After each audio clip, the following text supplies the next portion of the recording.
Chers téléspectateurs, bienvenue. Merci de votre fidélité à nos programmes. Le processus de décentralisation suit son cours toujours sur le continent. Mais est-ce que ce processus tient toutes ses promesses? Nous allons nous intéresser au cas du Mali et plus précisément en recevant sur ce plateau le maire de la commune 4 de Bamako au Mali, M. Moussa Mara. Merci d'avoir accepté notre invitation. Merci beaucoup. Depuis 1993, le processus de décentralisation s'est généralisé au Mali. Aujourd'hui, nous sommes en 2011. Quel bilan faites-vous de ce processus aujourd'hui? C'est un processus qui suit son cours, comme vous venez de le dire.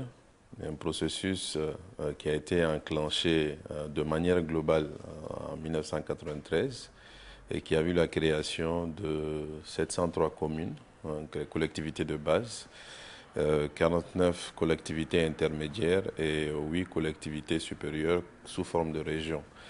Donc, sur le plan nominal, c'est un processus qui est bien achevé.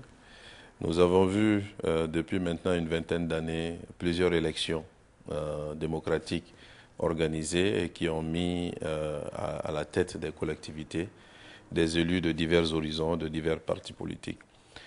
Mais en termes d'effectivité de la décentralisation, il y a encore beaucoup de choses à faire.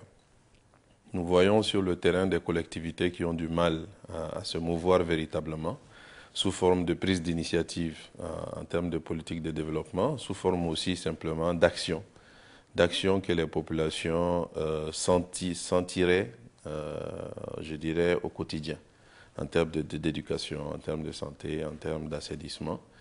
Donc, si on doit résumer le bilan, on dit peut mieux faire, doit mieux faire. Une décentralisation plus approfondie est souhaitable. Il est un constat que, avant même l'avènement de cette décentralisation, les populations avaient placé tous leurs espoirs comme un processus qui allait apporter des solutions à tous leurs problèmes. Est-ce que les fruits ont tenu la promesse des fleurs? Il y a du résultat, je dirais, à tout ce qui était attendu. Il y a effectivement comme un goût d'inachevé qui nécessite justement, comme je l'ai dit tout à l'heure, un approfondissement sérieux de la décentralisation dans notre pays, qui a montré la voie au début des années 90 à beaucoup de pays, puisque, je l'ai dit tantôt, certains pays ont fait le choix d'une décentralisation progressive. Au niveau du Mali, c'était plutôt une décentralisation intégrale, avec des éléments positifs, mais aussi avec des résultats inachevés ou des résultats non atteints. En termes d'initiative, il faut déplorer que, en la matière, nos collectivités pêchent et peinent, puisque la qualité des élus, la qualité des ressources humaines, aussi les moyens à la disposition des collectivités ne sont pas à hauteur de souhait. Donc, ça fait que les politiques de développement ont du mal à être définies. Les politiques de développement ont du mal à être appliquées. Et donc les populations retirent de tout ça un goût d'inachevé et d'attentes non comblées. Les moyens devaient provenir d'où? Comme tout système de décentralisation, les moyens des collectivités territoriales sont des moyens propres à la localité, mais aussi des moyens concédés par l'État central. Dans notre pays, nous avons ces différentes catégories de moyens, mais dans les faits, on a un résultat plus que mitigé. J'ai l'habitude de donner un chiffre en matière de décentralisation dans notre pays. Nous avons à peu près un peu plus de 760 collectivités territoriales avec un État central. Et les 760 et quelques collectivités territoriales ont un niveau de ressources global de 20 milliards de francs CFA. Et à côté, on a un État central qui a un niveau de ressources, en 2011, de 1200 milliards. Donc c'est le rapport de 1 à 60. C'est ce que je disais tout à l'heure. Le pouvoir est celui qui détient les moyens, tout le pouvoir. Le pouvoir va à celui qui détient les moyens, le pouvoir est encore au niveau de celui qui détient les moyens, ce qui fait qu'en termes de capacité de proposer des politiques et surtout de pouvoir les mettre en œuvre, les collectivités restent encore très très loin derrière l'État central. Mais qu'est-ce qui devrait être la norme? Que l'État central donne beaucoup plus de moyens aux communes, ou bien que les communes même essaient de créer des activités qui vont générer les ressources dont elles ont besoin? Exactement. Ce sont les deux éléments, en fait. Bon, il faut bien que le processus démarre de quelque part. Aujourd'hui, les collectivités doivent se battre, s'organiser pour générer des revenus. C'est indéniable. Mais aujourd'hui, l'État doit faire un effort puisque la politique de décentralisation dans notre pays est inscrite même dans la constitution du Mali. C'est un choix, au même titre que la démocratie, c'est un choix de l'État et c'est un choix de la nation. Donc l'État doit soutenir ce choix et faire en sorte qu'il puisse devenir effectif.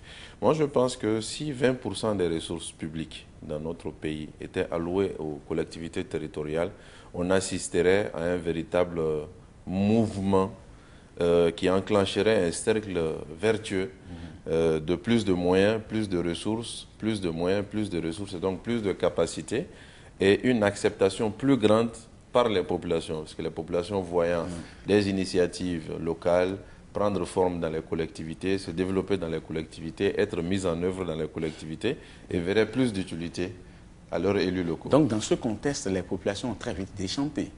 Actuellement, les populations ont déchanté, déchantent et je pense que continueront longtemps de déchanter, puisque nous n'entrevoyons pas un début de solution au système. Les élus locaux qui sont organisés sous forme d'associations, qui sont aussi organisés au niveau d'une institution, le Haut Conseil des collectivités territoriales, essaient de se battre pour que l'État déconcentre, pour que l'État mette davantage de ressources à leur disposition. L'autre aspect que vous avez évoqué tout à l'heure, c'est la qualité des élus. Quand vous parlez de qualité, c'est sur quel plan? La qualité intellectuelle ou bien... Qualité sur tous les plans. Qualité en termes de capacité, oui. Qualité en termes de moralité, qualité, je dirais, en termes de niveau d'organisation, et ainsi de suite. Dans notre pays, dans cette situation de sclérose généralisée des collectivités, il faut dire que les ressources humaines de qualité ne sont pas intéressées pour devenir maire des localités. Mais est-ce que ça a été le cas dès le départ? Parce qu'on a vu beaucoup d'enthousiasme de beaucoup de personnes qui voulaient devenir maire au départ. Je pense que ça a été le cas depuis le départ et c'est encore le cas et à mon avis ça restera longtemps le cas puisque les collectivités n'ont pas de véritable marge de manœuvre. Donc quelqu'un qui voudrait bien faire, qui voudrait s'engager, il faut que la personne puisse être convaincue qu'en s'engageant, elle peut changer quelque chose au système et changer quelque chose à sa localité. Et pour changer quelque chose, il faut avoir un peu plus de moyens, il faut être plus organisé. Donc ça fait qu'aujourd'hui, les ressources humaines de qualité ne sont pas suffisamment intéressées. Il y en a, hein, il y a des maires qui se battent, qui essaient de prendre des initiatives, mais de manière massive pour créer véritablement un effet d'entraînement. Ça laisse encore à désirer. Il y a des efforts à faire à ce niveau. Mais le problème se situe où? Est-ce que c'est des ressources humaines de qualité qui n'arrivent pas à se porter devant les populations pour dire « je veux prendre votre destinée en main, je vais vous diriger » ou bien c'est les populations qui opèrent des choix sur des individus qui ne sont pas suffisamment qualifiés? Non, je pense que les populations choisissent par rapport à l'offre qui leur est faite. Et si cette offre elle-même n'est pas suffisamment de qualité, c'est difficile que les populations puissent choisir au-delà de cette offre. Je pense que c'est vraiment un cercle vicieux. Les communes n'ayant pas beaucoup de moyens, les personnes capables ou les personnes désireuses de faire véritablement des effets de changement ne s'intéressent pas suffisamment aux choses. Et donc, la nature ayant horreur du vide, c'est d'autres types de personnes qui sont choisies. Je disais, il y a des exceptions. Et j'espère, et ce que je vois, c'est qu'il y a de plus en plus maintenant de ressources humaines, de citoyens intéressés qui se déportent sur les élections locales. C'est une bonne chose. Mais ce serait encore mieux si l'État central pouvait accompagner le dispositif en ouvrant plus d'opportunités aux collectivités territoriales, en donnant plus de moyens aux collectivités territoriales et en leur multipliant les occasions de pouvoir elles-mêmes générer des revenus supplémentaires. Je pense que ça va être de nature à entraîner un boom, un effet d'entraînement qui va être positif sur tous les plans. Mais il y a un paradoxe tout de même, parce qu'on voit des partis politiques qui poussent. Et je crois que la vocation première d'un parti politique, c'est de gérer une portion quand même du territoire. Mais pourquoi est-ce que ces partis politiques-là ne prennent pas la gestion à la base? C'est-à-dire que être impliqué dans la municipalité, dans les communes et progressivement prétendre diriger le pays un jour. Je pense que c'est le cas, mais même au niveau des acteurs politiques, des partis politiques, il y a une stratification des niveaux de responsabilité. Les ressources humaines, les meilleures ressources humaines d'un parti politique dans nos pays, et je pense que c'est le cas dans d'autres pays, n'aspirent pas forcément à être maire, aspirent à des fonctions ministérielles, éventuellement des fonctions de parlementaires.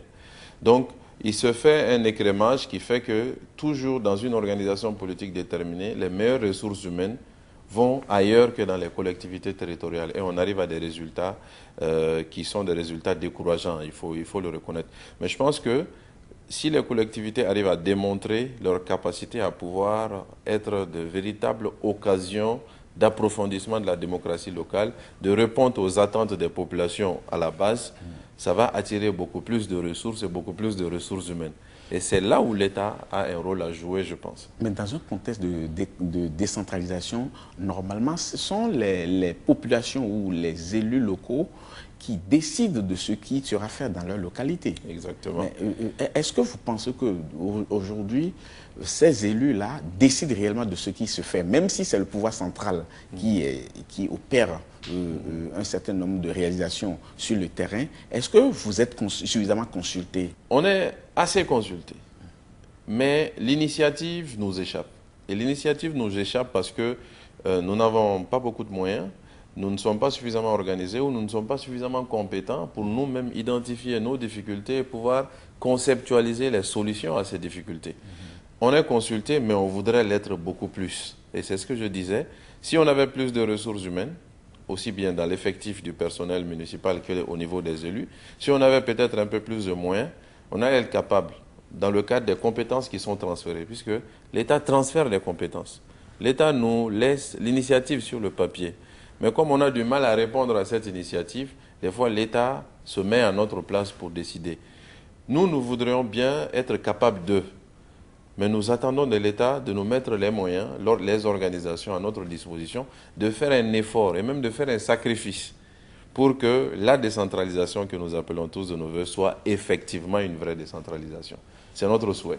En tout cas, nous vous souhaitons du succès par rapport à ce desiderata, par rapport à cette ambition. Nous arrivons au terme de cette émission. Monsieur le maire, merci de nous avoir accompagnés. Merci. Quant à vous, chers téléspectateurs, nous vous donnons rendez-vous très bientôt pour un autre numéro. À bientôt.